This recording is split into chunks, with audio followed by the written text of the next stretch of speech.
How about going deep, deep into the past? To the times before humans existed, before the infamous asteroid hit Earth, wiping off 3/4 of life forms on the planet, even before the sun ignited or galaxies appeared in the darkness of the cosmos. So, before light could even shine, there was the Big Bang. It happened 13.8 billion years ago. But what was before that? Some scientists are sure that there was no before. Time started ticking as soon as the Big Bang occurred. We're unlikely to ever figure out what reality was like before that, if any. This is beyond human understanding, but there are those who disagree. Some unconventional scientists theorize that just a moment before the Big Bang, all the energy and mass of the nascent universe could be compacted into an insanely dense but still finite speck. Let's imagine it as a seed of a new universe.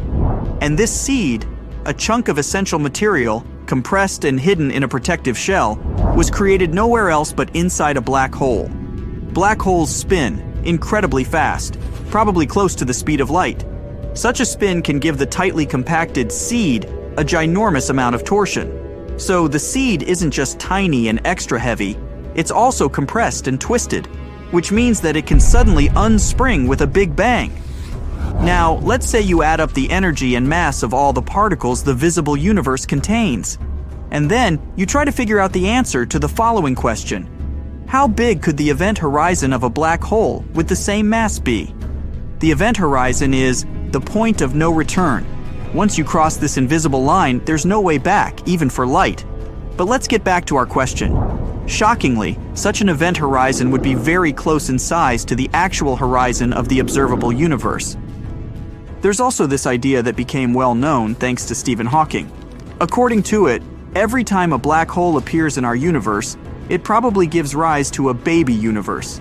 But you would only be able to visit such a universe if you crossed the event horizon and plunged inside the black hole. And as you know, once you did it, you wouldn't be able to return. In other words, right now, we might be living in a baby universe. But if some outsider is observing us at the moment, our world looks to them like a regular black hole. So in short, there could be a very old mother universe that forged a seed inside a black hole. This seed had its big bounce all those billions of years ago, and as a result, our universe came into existence. But even though since then it has kept growing and expanding, we might still be hidden behind the event horizon of our home black hole. There's also another idea. According to string theory, there's a multiverse of universes. Imagine our universe as a soap bubble. This bubble keeps expanding, and we live on its surface. String theory claims that our bubble isn't unique. There might be other bubbles out there, and all these bubbles move around, collide, sprout, or bud baby bubbles. In short, live their life. If we follow this theory, we might suppose that black holes are one-way doors between universes. And if you accidentally tumbled down the black hole in our home Milky Way galaxy, you'd end up in another universe. Or rather, not you, but what's left of you after falling through the insane weirdness of the black hole. In this case, this second universe wouldn't be inside ours. It would exist separately, and the black hole would merely be the link connecting them, like a shared route between two aspen trees. Whatever the truth, the danger is still there, lurking in the shadows. What if the black hole we live in decides to collapse? What if it pulls us deeper inside? Or if our world is just a bubble among trillions of other bubbles? What if it bursts one day?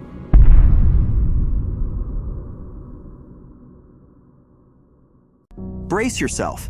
You're about to hear one of the most unusual sounds ever.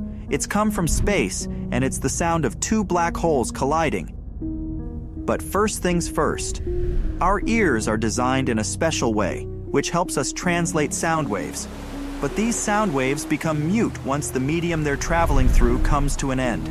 It happens when, for example, the atmosphere of Earth gives way to the vastness and emptiness of the cosmos. At the same time, there are some sound waves that can move even through a vacuum. And we can translate these vacuum-friendly waves into sounds our human ears can hear. That's kind of like radio transmissions work. Over the past few decades, people have sent quite many satellites to the far reaches of the solar system, and even beyond. These spacecraft are equipped with sensors designed to hear such things as radio and plasma waves, flowing freely through interplanetary space. These instruments are crucial for research and communication reasons. An additional bonus is that now we can finally hear different kinds of space waves as audible sounds. The results are often ear-splitting sounds, and sometimes audios are downright scary.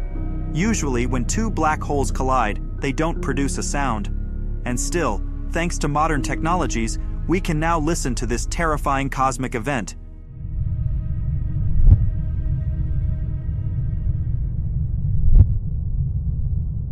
Do you hear it? This chirping sound is the sound that two black holes produced while slamming into each other around 1 billion light-years away from our planet. Interestingly, the tone of the sound rises when the holes spiral closer to each other and stops abruptly when they eventually merge. Now, do you hear that long, low buildup? It means that the merger is quite slow, more sedate, and the black holes taking part in this event are relatively lightweight. A more abrupt chirp is a sign of a fast merger, where the black holes are rather large. For example, the pair that produced this sound combined and created one black hole more than 80 times the mass of the Sun. Since each of these black holes weighed as much as several stars, they were hefty enough to produce waves while passing through space. I mean gravitational waves. They are undulations in the fabric of space-time, fanning outward at the speed of light. You can probably compare them to the ripples that appear on the surface of a pond after you throw a rock in the water. Naturally, the sound of black holes colliding isn't the only unusual noise recorded by our equipment. NASA's Juno probe passes by Jupiter every few weeks at a speed of up to 130 miles per hour and plows through all kinds of invisible fields in the process. And one of the most powerful signals it has recorded is Jupiter's bow shock. That's the point where the planet's magnetic field pushes against the incoming wind of solar particles. The sound produced during this standoff sounds similar to a sonic boom. Or this sound. It was produced by the Stardust space probe when it was passing through the dust left by Comet Tempel 1. In the process, debris hit the body of the spacecraft. It sounded as if some creature was rapping at the window or hurrying across a hard floor. Let's have a look at NASA's nuclear-powered Cassini spaceship. It spent 13 years exploring gas giant Saturn and its numerous potentially habitable moons. This mysterious and a bit spooky sound is actually radio waves emitted by the massive planet. Such waves are caused by a phenomenon which is similar to the one producing auroras on Earth.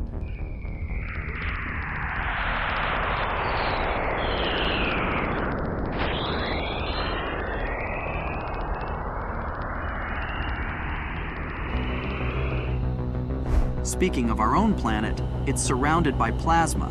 It consists of hot, ionized particles generated by sunlight.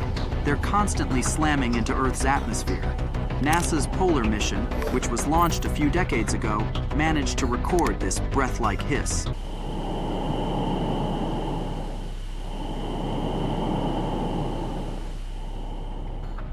That's what plasma orbiting our planet sounds like.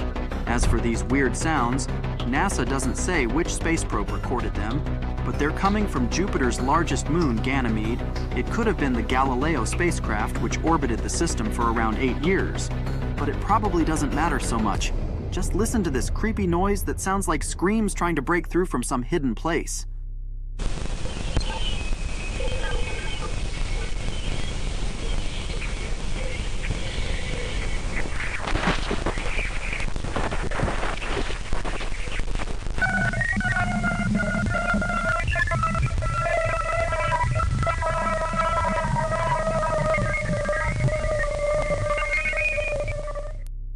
Black holes are terrifyingly dense space objects, pulling inside everything that comes too close.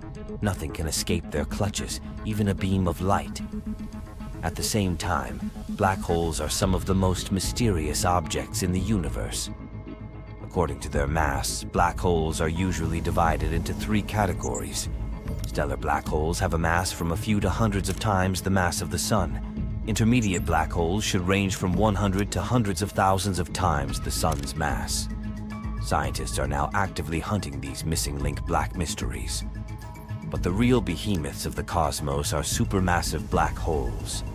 They have hundreds of thousands to billions of times the mass of our Sun. Most supermassive black holes lie in the centers of their home galaxies. You can probably say that they sit in the gravitational driving seat. Meanwhile, hundreds of billions of stars, planets, and moons orbit them. Let's have a look at the biggest black holes astronomers have found so far. NGC 6166 is a monster that has grown to have a mass of 30 billion solar masses. It's actually an elliptical galaxy that has an active nucleus in the center. It's also one of the most luminous sources of X-rays. The galaxy's supermassive black hole powers two symmetric radio jets in the opposite direction, which is the result of the infall of gas into its center. Another peculiar thing about NGC 6166 is that it shows a blue shift, which means it's moving toward us. The next supermassive black hole is located in the constellation of Draco, approximately 10.4 gigalight-years from us. The mass of this supergiant is more than 30 billion solar masses. Besides being incredibly massive, the black hole is also really big.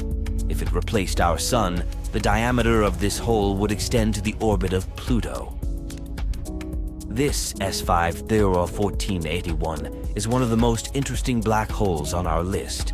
It has a mass of 40 billion solar masses and is actually a blazar, the most energetic of all quasars, which are super bright distant objects. The blazar's luminosity is 300 trillion times that of the Sun and more than 25,000 times as great as the luminosity of all 100 to 400 billion stars of the Milky Way galaxy combined. But since the distance to this quasar is about 12.1 billion light-years, we can't see it directly. But we know that the central black hole of the quasar consumes huge amounts of matter, about 4,000 solar masses of material every year. IC 1101 is a supergiant elliptical galaxy. It's the most massive known galaxy so far. Since this galaxy is elliptical, it isn't filled with gas. That's why the star formation in that region is very low. As for the black hole at the center of IC 1101, it has a mass of 40 to 100 billion solar masses and emits clear radio signals. Recently, astronomers have discovered a gravitational space wonder that is swollen to really unimaginable proportions. The black hole I'm talking about is Taured 618, and it's a mind-boggling 66 billion solar masses. The thing is so massive that astronomers had to think of a new term to describe it. They came up with an ultramassive black hole. Imagine gathering all the stars in our home Milky Way galaxy and squishing the matter they're made of into one black hole, and it still won't be enough to create a Taured 618. If this monster of a black hole replaced the Sun, its radius would be more than 40 times the size of Neptune's orbit. You probably know that black holes are made of matter packed together as densely as possible. And still, it doesn't mean that black holes are some kind of space predator, roaming galaxies and munching on everything they come across. Taured 618 still has a whole galaxy filled with stars and other stuff happily orbiting it without getting pulled inside. What I want to say is that the perception of black holes as giant vacuum cleaners is wrong. In reality, it's incredibly hard to grow a black hole. Try to do it and you'll see. The universe is believed to have started around 14 billion years ago with a Big Bang. And as far as we know, it hasn't stopped expanding since then. But if it's so, the universe must have started somewhere, right? And there has to be the center of the universe somewhere out there. Well, experts claim there's no center of the universe. Neither is there any center of the expansion. It's the same everywhere. You see, it's wrong to imagine the Big Bang as an ordinary explosion. And the universe does not expand from the center outward. Instead, as far as we know, the universe is expanding equally in all places. In 1929, Edwin Hubble said he had managed to measure the speed of galaxies that were located at different distances from Earth. He discovered that the farther they were, the faster they were moving away from us. Does it mean we are at the center of the expanding universe? Unlikely. It just means that the universe is expanding at the same rate everywhere. And wherever you are, it will seem to you that you're at the center of the universe. Now, about that Big Bang. If you watched a regular explosion in slow-mo, you'd see material expanding out from a central point. Right after the explosion, the center remains the hottest point. Later, a spherical shell of material starts growing, moving away from the center of the explosion. The process continues until gravity stops this expansion. But the Big Bang was nothing like that. It was an explosion of space, not an explosion in space. According to the most common theory, there was no before to speak of, no space and no time. It means that the Big Bang was very different from anything we're used to and doesn't have any central point. Even if we had been able to observe it in real life, we wouldn't have seen an expanding edge with empty space beyond it. The only thing we can detect now is a faint background glow. It was left by the hot primordial gases that existed in the early universe. This is called cosmic background radiation, and it's uniform in all directions. It can mean only one thing. It's not matter moving outward from one point, but space itself expanding evenly. At the same time, the idea that the universe is expanding uniformly in all directions doesn't rule out the possibility that somewhere out there, there's a denser and hotter place that might be called the center of the universe. But as far as we can see, there's no sign of such a special point. The theory that the universe should be uniform is known as the cosmological principle. It appeared in 1933. Not so long before that, some scientists believed that the universe only consisted of our home galaxy. If this was the case, we could definitely consider the center of the Milky Way to be the center of the universe. But in 1924, Hubble put an end to that debate. He showed there were other galaxies besides our own. But in any case, how we see the universe is limited by the speed of light and the finite time since the Big Bang occurred. Even though the observable part of the universe is very large, it's likely tiny in comparison to the entire universe, which may be infinite. The universe might have many shapes, with or without an identifiable center. And if it turned out to have a center outside of the observable universe, this point, or region of space, could be just one of many. It could be just like the center of our galaxy, which was considered to be the center of the universe before. If you somehow fell into a black hole, it might change your future and erase your past. Well, at least theoretically. Let's start with the real world we live in. Here on planet Earth, your past can definitely define your future. But imagine you're not on Earth, but somewhere out there in the endless universe, and you stumble upon a certain type of black hole. The one that a UC Berkeley mathematician found. Not to mix it with a regular black hole. Let's call this type... What about a benign black hole, huh? So here's why you need a specific black hole. Thing is, you're highly unlikely to stay alive in a regular black hole. But according to some calculations made by a postdoctoral fellow, Hinz, from UC Berkeley, this specific type of black holes we agreed to call benign ones might expand at an accelerating rate.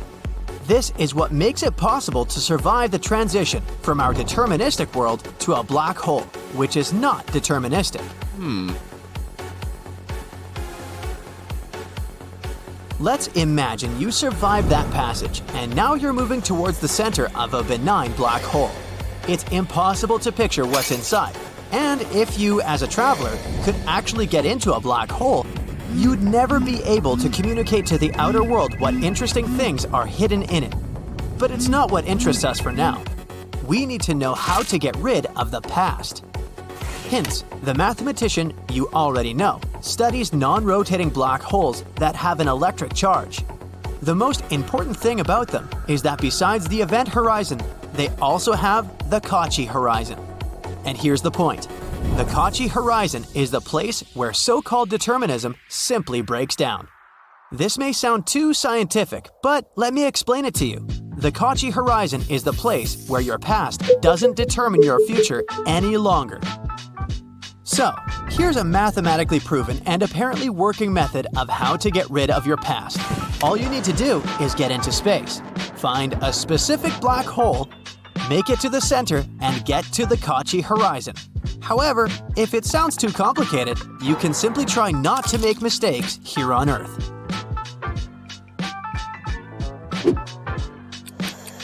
Yeah, ideas like your past gets cancelled, you have an infinite amount of options of how your future will evolve, and all that jazz sounds as unrealistic as they are appealing. Like, imagine no one knows you failed to get into college and get a degree, but from now on, you have every opportunity to do whatever you want. But only theoretically. In reality, once you get into the black hole, not that specific one we've already talked about, you're most likely to disappear once and for all. But hey, don't be sad. I'm only talking about your current physical form. It's a bit deeper than it might seem. Thing is, there's a curious principle of quantum mechanics that can be explained in a simple way. For starters, imagine that you're not a human being, but just information. You have your experience, your background, and your thoughts. All of these are the information you are. Now, let's make it even simpler. Imagine a USB drive or a book. Both of these things contain information. If you smash a USB drive that contains music and movies, it won't exist anymore in its physical form, but the information it had will never stop existing. Same with the book. If you burn it, the information it has doesn't get burned. It continues to exist, but in another form. So, this fun theory claims that even though someone passes the horizon of events, which is a point of no return before you get spaghettified, they don't stop existing. In simple words, these universe travelers still exist, but in the form of information. Now let's go back to the black holes. According to Stephen Hawking, black holes emit radiation. Radiation makes them shrink, and with time, I mean much time, a black hole can shrink so much that it eventually disappears. So what happens to the astronaut who got entangled in a black hole if it disappears?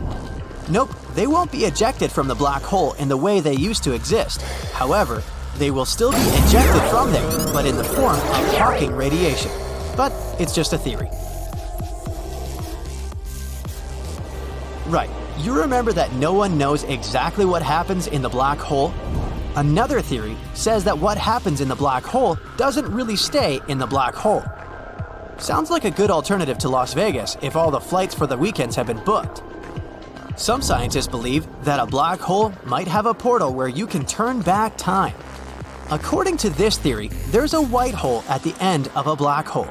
If you get there, you can undo things. Like, you broke your mom's favorite vase? Hop into the white hole and it'll be as good as new there. You cooked a scramble and made a fresh orange juice, but somehow lost your appetite. It's not a problem if you cook it inside a white hole. Voila! The eggs are unbroken. The oranges are uncut and juicy again. No more food waste.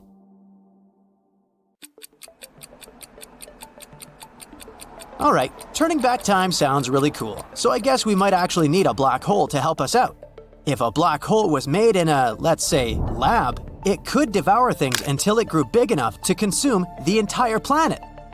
First, it would munch on the Large Hadron Collider, which might possibly create something similar to a black hole here on Earth. Next, Geneva, where the Large Hadron Collider is located. Then the whole country of Switzerland, then Europe.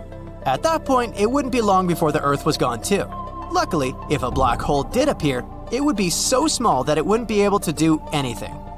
Black holes actually produce a lot of energy and release it, often as heat, like a furnace. That means they will fade away when they run out of fuel. Even if a stable microscopic black hole was created, it would grow so slowly that nothing would happen. Assuming that it survived long enough to absorb the tiny particles around it, a black hole of this size would take super long to get even a pound of weight. I won't be around then. But a black hole on Earth could be a great thing. Even a relatively small one may emit enough energy to completely power humanity. We're talking a lot about food, huh?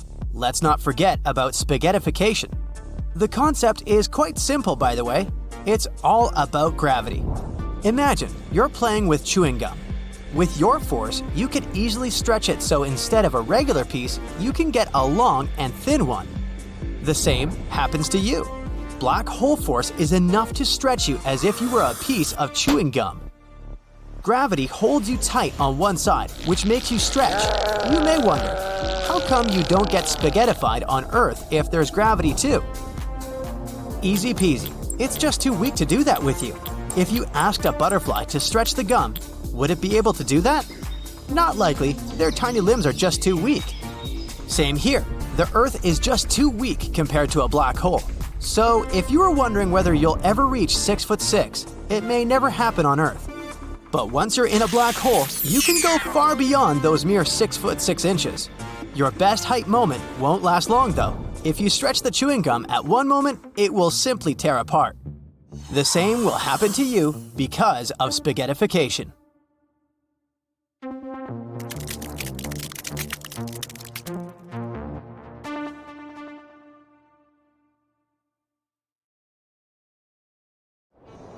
If the multiverse theory is correct, ours is not the only one out there.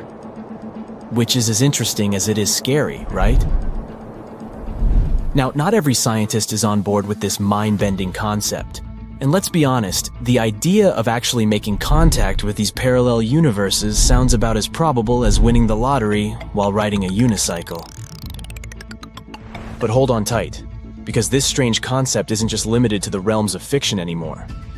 Believe it or not, a bunch of scientific theories actually support the existence of parallel universes. And let me tell you, it's a topic that stirs up quite the debate in scientific groups. Now picture this. The universe we live in is mind-numbingly vast. We're talking billions, some say even trillions of galaxies swirling around, each packed with an almost uncountable number of stars. Some brainiacs studying the universe's shape suggest that its diameter could span a staggering 7 billion light-years. Others even argue that it might be infinite. Could there be more out there than meets the eye? Well, real scientific theories are exploring the possibility of universes existing alongside, beyond, or even mirroring our own.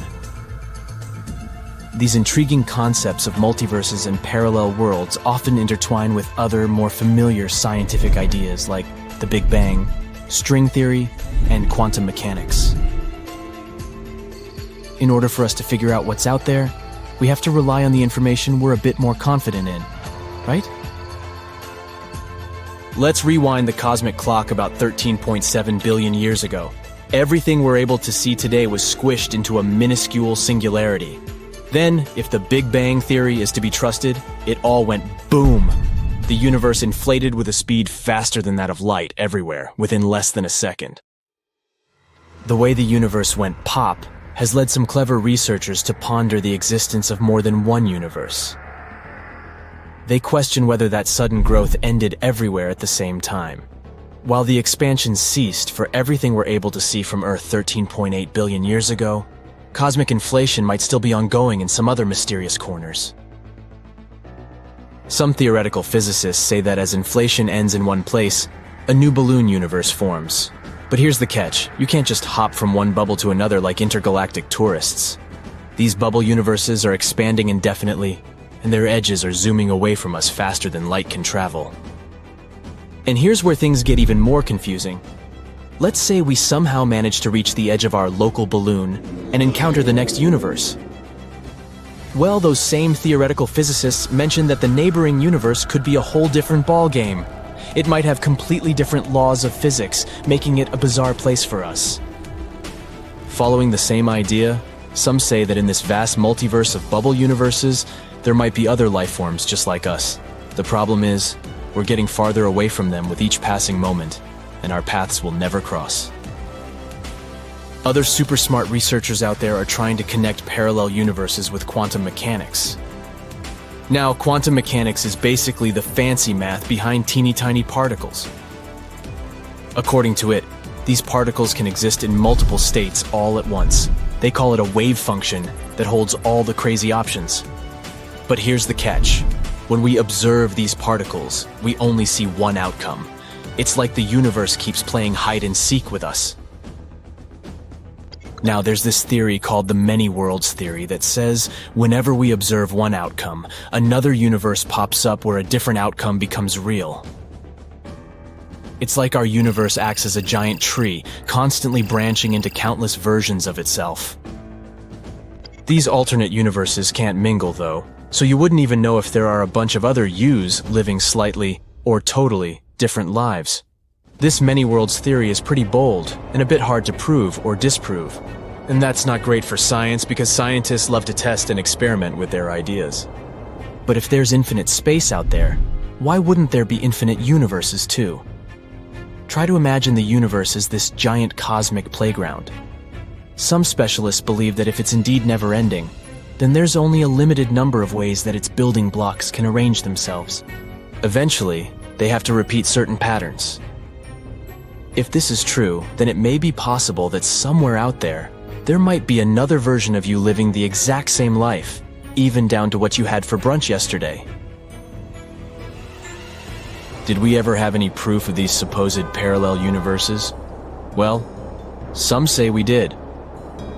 Have you heard the tale of the mysterious man from Taured? It's the story of a man that ended up at a Japanese airport saying he was from a totally unknown country called Taured. Now, some folks think it's proof of time travel, while others believe it's evidence he came from a different universe altogether. As much as you'd like to believe the story to be factual, the tricky part is this Taured place. There's a reason you haven't heard of it. There's no Taured to be found, whether in the present day or back in the 1950s when this supposed incident happened. After the airport incident, the man just vanished into thin air a day after arriving in Japan. Poof, gone forever. Let's rewind to that fateful day in July 1954 when the man from Taured supposedly landed in Tokyo. Descriptions paint him as a bearded, French-speaking man. Nothing too outlandish so far, right? Depending on who's telling the story, things start to diverge a bit. In one version, when the man hands over his passport to get stamped, the Japanese officer's eyes bulge out. While the passport looked legit, the country listed as Taured isn't recognized by anyone, including the officer and other officials. Naturally, they take our Taured visitor away for a little Q&A session. In another version, the man straight up tells the officer he's from Taured and shows him the passport when he doesn't buy it. Our man from Taured then started trying to convince the officers that his homeland is the real deal. According to him, Taured sat snugly between France and Spain and would have been around for about 1,000 years. To prove his point, he even points to the area on a map that matches the Principality of Andorra. Obviously, things took a mysterious turn. The officers decided to hold the man in custody, suspecting he might be up to no good. They put him up in a nearby hotel for the night, but not without stationing 2 people outside his room to keep an eye on things. Can you guess what happens next? Drumroll, please. When the officers showed up the next morning, ready to continue their investigation, the man had vanished without a trace. No sign of escape, and to make matters even more puzzling, all his personal documents have magically vanished too. What if the man from Taured was a time traveler or an intergalactic adventurer? Some have even delved into the realms of science fiction to explain this bizarre event, and you won't believe the number of people on the internet who've latched onto it as evidence for alternate realities. One of the weirdest ideas suggests that the man accidentally stumbled into a parallel dimension and ended up at the Japanese airport. In that parallel universe, there's an Earth just like ours, but instead of Andorra, they call it Taured over there. Another idea floating around was that the man was a time traveler from the future. Sorry to break it to you, but the most reasonable explanation for the whole story of the man from Taured is that someone's imagination went wild. Since there are many versions of the same story, it's probable people just kept adding outrageous details to the case, to make it more sensational. The whole story simply snowballed into an urban legend, and there's little to no reason to believe we've once seen a time traveler or intergalactic hitchhiker right here on Earth. You might think falling into a black hole is as easy as falling into a giant pit, but boy, is it a whole different ballgame. To actually fall into a black hole, you would need some incredible luck and a dash of wizardry. Moreover, if you were watching something fall into a black hole, you wouldn't even see it. Why? Well, let's try to understand the magic of physics. Falling into a black hole is really tricky. First of all, to even have a chance of doing this, you would need to aim perfectly and start your journey from very far away. It's like trying to hit a tiny target from a long distance. That's because black holes exist within galaxies, which are filled with other objects like stars, planets, and gas clouds. These objects have their own gravitational forces that can influence the path you need to take. It's like you have to carefully navigate through the room, avoiding bumping into others or getting pulled off course by their movements. In a similar way, when falling into a black hole, you need to navigate through the influences of other celestial objects. As you get closer, things get even more complicated. Making even the tiniest change in direction would require a tremendous amount of energy that you wouldn't be able to generate. It's like trying to steer a spaceship with no fuel left. This is because the black hole's gravitational pull is immensely strong. Once you pass the point called the event horizon, there's no coming back. You wouldn't be able to control anything. Now, even if you somehow manage to get on the right path and avoid all the obstacles, there's still a dangerous situation waiting for you. The intense heat and energy around the black hole, called plasma, would fry you as you get closer. So, you would need some impossibly strong protection to get even close to it. But not only is it nearly impossible to fall into a black hole, it's also impossible to see someone falling in it. Why? Let's find out. Imagine you're standing far away from a black hole, watching something getting closer and closer to the event horizon. As this thing, let's say it's a spaceship, falls into the black hole, two very strange things start happening. First, the color of the spaceship will change. You see, the gravity near a black hole is incredibly strong. Much stronger than anything we experience here on Earth. This intense gravity affects everything around it, including light. Now, light has this fascinating property where it carries energy. But when light gets close to a black hole, the powerful gravitational pull starts sapping away its energy, kinda like stealing it, making light weaker. And you know how when you look at a beautiful sunset, the sun appears to be this warm, reddish-orange color? Well, that's because when sunlight travels through our atmosphere, it scatters and loses some of its higher energy bluish colors, leaving behind the redder ones. So when light loses energy, it tends to shift towards the red end of the color spectrum. The same thing happens near a black hole. The light from the spaceship loses energy due to the black hole's strong gravity. So, the spaceship, which initially had its own color, starts looking redder and redder as it gets closer to the black hole. It's as if the black hole is casting its magical spell, changing the color of the spaceship itself. The second weird thing is related to time. According to a theory of general relativity, gravity can mess around with time itself. And it works in a very strange way, because none of you, not you, not people on board a spaceship, will feel this change. For you, an observer in this scenario, time is flowing just like it always does. You're just sitting there, sipping your space lemonade and watching the spaceship's journey. For people on a spaceship, things are the same. Their watch ticks away at a regular pace, and they go about their day as usual. But, objectively, for you, it would be like watching a spaceship fall in slow motion. It will seem to you that it's been falling into a black hole for weeks or even years. You might turn 80 and the spaceship is still out there. Crazy, right? Now, if time slows down for the spaceship, it means the light it emits also slows down. So, imagine someone on that spaceship flicking a flashlight on and off. But because time is moving so slowly, the light coming from the flashlight also moves in slow motion. It takes ages for each burst of light to reach your eyes. You'll be watching a spaceship as if you're watching a video in super slow motion. And when light takes longer to reach your eyes, it becomes weaker and dimmer, just like a fading star.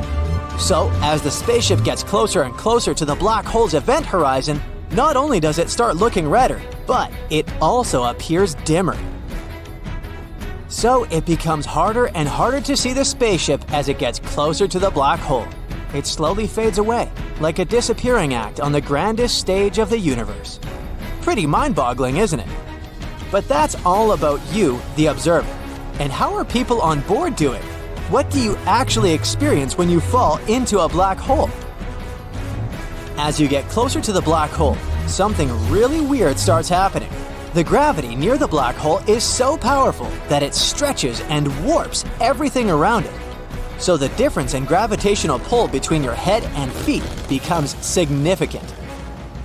This difference creates a tidal force, which stretches your body like a long, thin shape. It's a process that's scientifically called spaghettification. Essentially, you would be stretched into a human noodle. Being turned into spaghetti might sound fun for a pasta lover, but it's definitely not so great for an astronaut. Meanwhile, colors around you begin to warp and distort, creating a dazzling light show. It's like riding a roller coaster through a rainbow tunnel. Twists and turns, flashes and sparks. It's an exhilarating, mind-bending experience. And then, what happens to you depends on the type of black hole. First, we have classical black holes. These are black holes that exist forever. If you fall into this black hole, it would take an incredibly long time to reach the center. The center would keep getting closer and closer, but you would need an almost infinite amount of time to reach it. So it would feel like your journey would never end. And then we have evaporating black holes. These black holes can evaporate over time due to a process called Hawking radiation. It's just like the ice cubes melting away. These black holes have a limited lifespan, and it's basically impossible to fall into one of them. As you approach the evaporating black hole, you find yourself hovering near its edge, the event horizon. It's like being stuck at the entrance of a super cool amusement park. But guess what? This amusement park is shrinking. The black hole is evaporating, and as it does, the event horizon gets smaller and smaller. So you stay right at the edge, tracking its every move, but you will forever stay in this event horizon without ever crossing it. But remember, once you pass the point of no return, there's no way back. You're on a one-way ticket to the mysterious heart of the black hole, the singularity. At the singularity, everything goes bonkers. Our current understanding of physics goes haywire, so it's a bit like entering a magic show. What happens once you reach the singularity? Is there anything on the other side of a black hole? We have no idea. It's a big mystery for us, but maybe we'll figure this out someday. So, my friend, it's best to admire black holes from a safe distance and let your imagination soar with the incredible wonders they hold. Just remember to keep your pasta on your plate and not near these cosmic spaghetti makers. There's this mysterious thing in space, an unusual spot that scientists haven't been able to explain for more than 15 years. There are different theories, and one of them says that maybe this is an imprint from a collision with a parallel universe. Is this true? Well, let's see. Take a look at this map. This is the map of our universe. Well, not really. This is actually the map of cosmic microwave background radiation, or simply CMB. Many, many billions of years ago, there was a Big Bang. It was so powerful that it created our entire universe. And, of course, such an event couldn't occur without leaving some consequences. And these consequences are literally everywhere.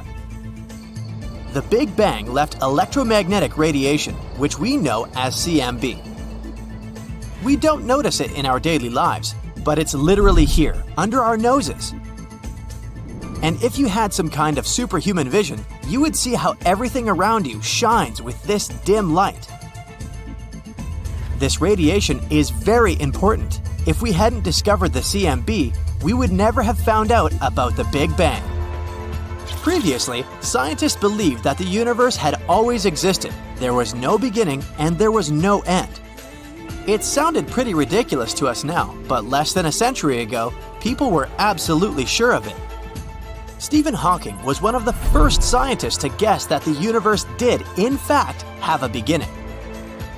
The guy was so cool that he realized this as a student while working on his doctoral dissertation. But unfortunately, he had no proof. If there was such a strong bang billions of years ago, then where are the traces? Where's the proof? Laughed people who believed in the eternal static universe theory. But don't worry, they had the proof rubbed in their faces real soon. In 1965, astronomers Arno Pienzas and Robert Wilson discovered CMB, and that was the first grandiose proof of the Big Bang. It turned out that radiation was everywhere. We just didn't notice it. In fact, at first, Pienzas and Wilson themselves mistook it for the noise of a big city, or pigeons, or something else. For their discovery, which turned the world of science upside down, they received the Nobel Prize. Alright, so people learned that they were surrounded by electromagnetic radiation.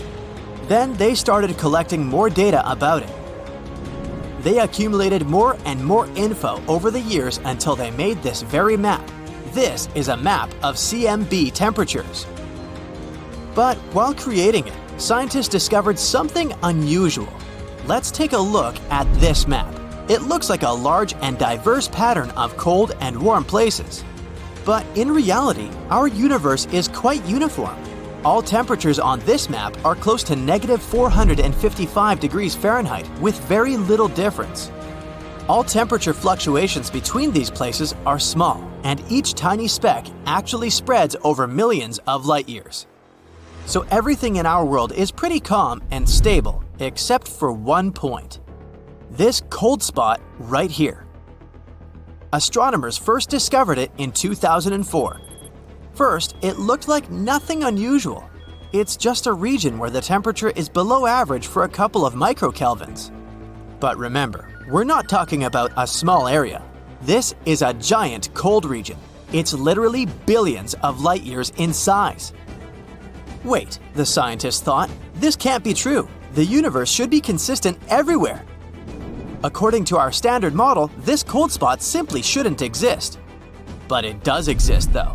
This isn't just some mathematical error, it's right there. So what is this cold spot, and how did it appear? Astronomers have been trying to find the answers to these questions for years. Even now, we have only a few theories. So let's discuss them all. Theory 1. Cosmic texture. This idea was brought up at the end of 2007. Then scientists suggested that this cold spot could be the hills of space. In other words, it may be a bumpy region of the universe, just part of its texture. But that's a silly explanation, so this theory was quickly discarded. Theory 2. The supervoid. This hypothesis was considered the most plausible for a while. It stated that the cold spot was actually the so-called supervoid. It's a terrifying, dark place of our universe with almost no galaxies.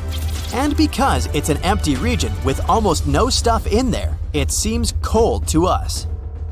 However, this theory was refuted in May 2017. After carefully examining the cold spot, scientists found out that there were no signs of a supervoid there.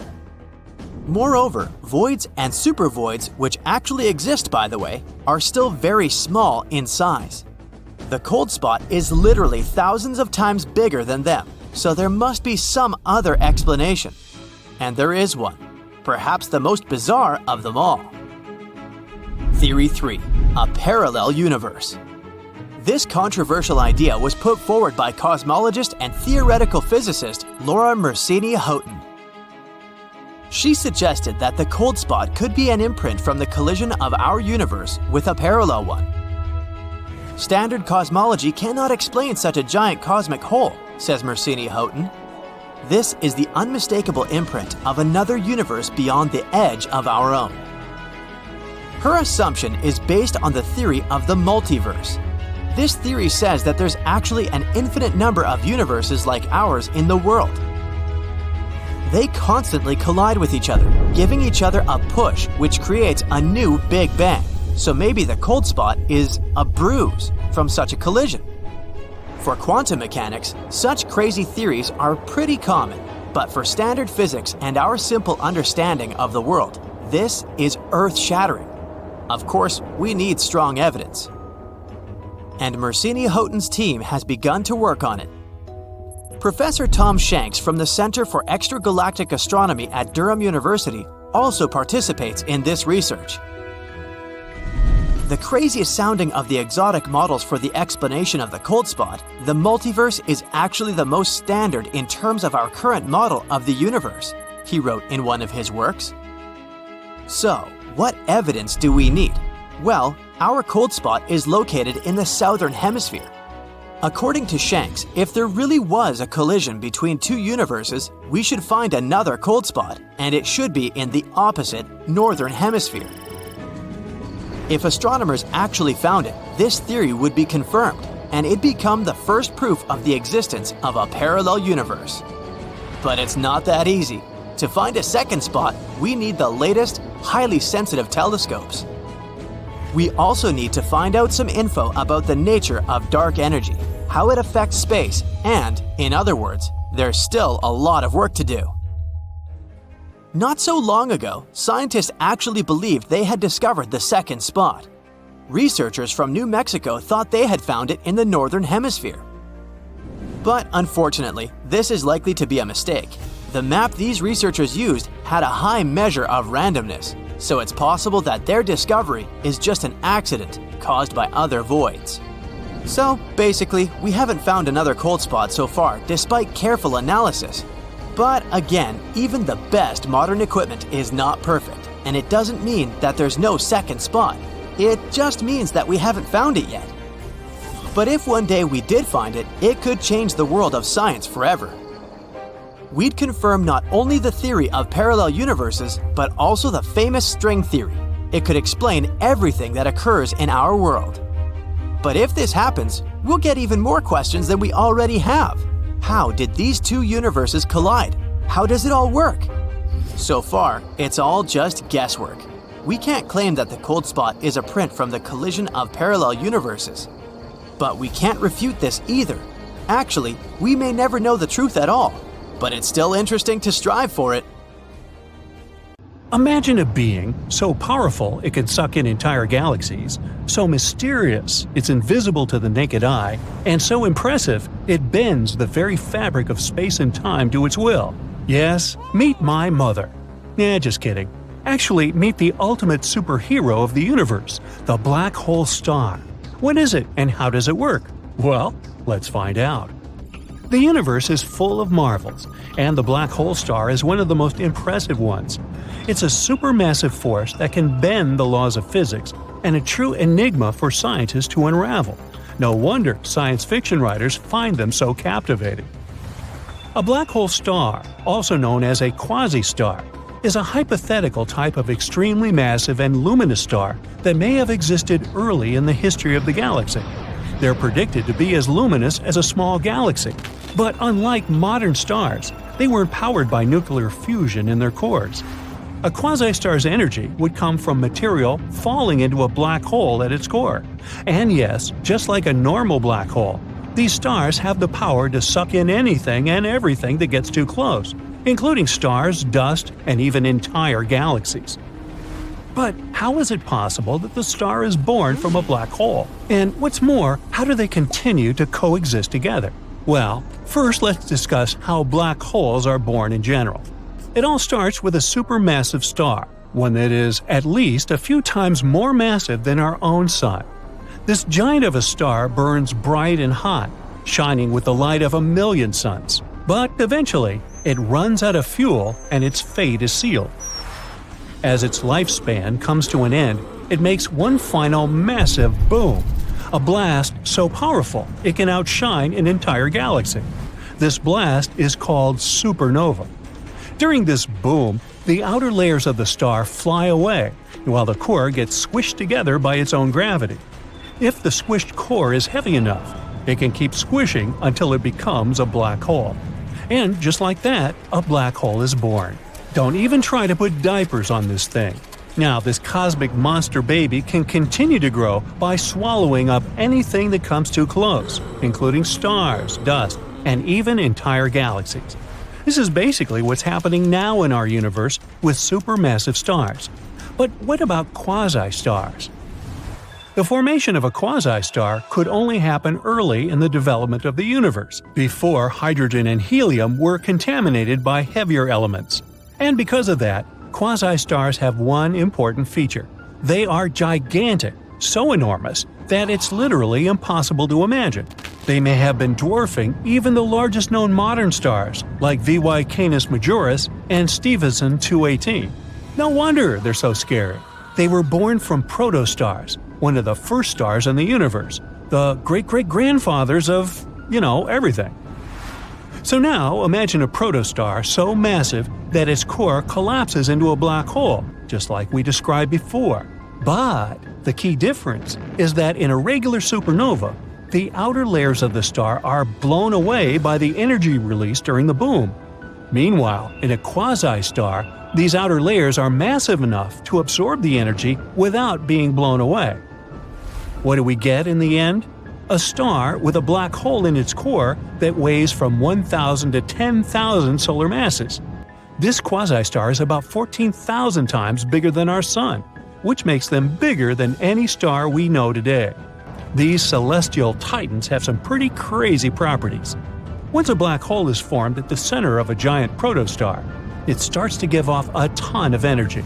This energy helps to balance out the force of gravity, making it kind of a giant fusion-based star. They would be so bright that each one would look like a small galaxy. Quasi-stars would have a pretty short lifespan, around 7 million years. Just for comparison, our Sun is about 4.5 billion years old, and it's only halfway through its lifetime. But either way, during this short period, the black hole at the center would grow to be about 1,000 to 10,000 times the size of our Sun. Quasi-stars are also thought to be super hot, with temperatures reaching over 17,500 degrees. But as a quasi-star gets older, it starts to cool down, and its outer layers become see-through. Eventually, it cools down to a temperature of 6,740 degrees, and at that point, it's curtains for the quasi-star. It can't survive at that temperature, so it just dissipates, leaving behind an intermediate mass black hole. Unfortunately, right now, there's no observational evidence for the existence of quasi-stars. This is because they're thought to have only existed a very, very long time ago. They may have been very massive population 3 stars, which are extremely rare and difficult to detect. It's also very unlikely that any of them would still exist today because of their super short lifespan, only 7 million years. So why do scientists believe that quasi-stars could have existed? Because they're looking for ways to explain how supermassive black holes formed so early in the history of the universe. They're found at the center of most galaxies. But how could these monsters have formed so quickly? After all, it takes a really long time for small black holes to grow into supermassive ones. This is where the idea of quasi-stars come in. These stars aren't just destructive forces of nature. They're like the black belts in the martial art of gravity. They can bend and twist anything to its will. That's why these stars, if they really existed, had to play a crucial role in the evolution of galaxies. They must have been instrumental in shaping the universe as we know it. So, those intermediate-sized black holes that they left behind could eventually turn into supermassive black holes in the center of galaxies. But we're still yet to solve this cosmic mystery. Detection and study of black hole stars is like trying to find a needle in a haystack. Only instead of a needle, it's an invisible and mysterious object. And instead of a haystack, it's the vast expanse of space. But with the help of some pretty cool technology and a lot of brain power, scientists are getting closer to uncovering the secrets of these celestial giants. Here are some things that can help us in this research. First of all, gravitational waves. They're like ripples in the fabric of space-time, caused by the movement of massive objects. Albert Einstein predicted them way back in the 20th century, but they were finally detected only in 2015. We caught them by observing the collision of 2 black holes. This discovery confirmed that black holes can merge and that they're a powerful source of gravitational waves. Scientists think that by studying these waves, they can learn more about how black holes form and grow. We can also try to detect quasi-stars by observing the effects of their gravity on nearby objects. It's like trying to spot a criminal by their fingerprints. For example, if a black hole is located near a star, scientists can observe the star's light being distorted as it's pulled toward the black hole. And of course, we can use our technologies, such as X-ray, infrared, and radio telescopes. This allows us to study black holes in various ways and at different stages of their lives. In other words, scientists are working hard to uncover the secrets of these celestial giants. We develop new telescopes, search for primordial black holes, and try to understand the connection between black hole stars and dark matter. And we're making some pretty incredible discoveries, just like with gravitational waves. All these things will bring us closer to uncovering the secrets of quasi-stars. And when we find out the truth about them, it will become a new page in our scientific history.